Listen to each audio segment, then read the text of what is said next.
This channel does not promote any violent, harmful, or illegal activities. All content provided by this channel is meant for an educational purpose only.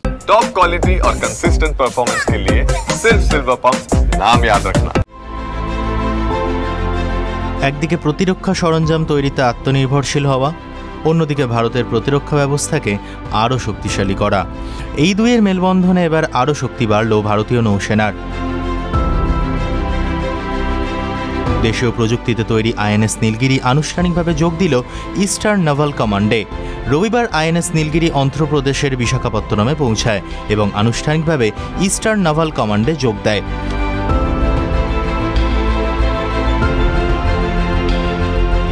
ভারতীয় নৌবাহিনীর project 17 এর অধীনে নির্মিত প্রথম স্টিলথ frigate হল INS Nilgiri. মুম্বাইয়ের Mazagaon doc ship builders লিমিটেডে এই যুদ্ধজাহাজ তৈরি হয়েছে। আধুনিক প্রযুক্তিতে সজ্জিত এবং সামুদ্রিক নিরাপত্তার ক্ষেত্রে গুরুত্বপূর্ণ ভূমিকা পালন করতে প্রস্তুত। জলজ বাঘিনী আইএনএস নীলগিরি এখন থেকে পূর্ব সমুদ্র উপকূলের নৌ সক্ষমতার অন্যতম ভিত্তি হয়ে উঠবে।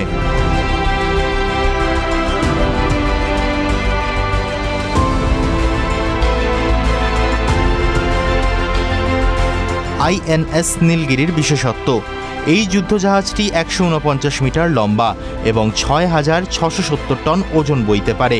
এর গতি ঘন্টায় প্রায় 52 কিলোমিটার। এটি সুপারসনিক ভূমি থেকে ভূমিতে নিক্ষেপযোগ্য ক্ষেপণাস্ত্র এবং মাঝারি পাল্লার ভূমি থেকে আকাশে নিক্ষেপযোগ্য ক্ষেপণাস্ত্র দিয়ে সজ্জিত।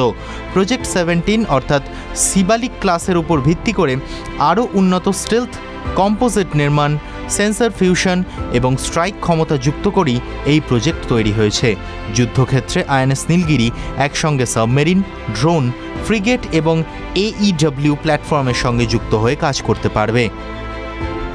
ভারত এখন MF স্টার রেডারের বিশ্বে সবচেয়ে বড় অপারেটর। এই মুহূর্তে ভারতীয় নৌসেনায় 11টির বেশি MF স্টার রেডার যুক্ত যুদ্ধজাহাজ সক্রিয় রয়েছে, যা ভারতকে নেটওয়ার্ক কেন্দ্রিক নৌ আধিপত্য অর্থাৎ নেটওয়ার্ক সেন্ট্রিক নাভাল ডমিন্যান্স অর্থাৎ যুদ্ধক্ষেত্রে সমস্ত ইউনিট একে অপরের সঙ্গে তথ্য আদান প্রদান করতে পারবে। এই ক্ষেত্রে বিশ্বের প্রথম সারির শক্তি করে তুলেছে। TV9 Bangla digital.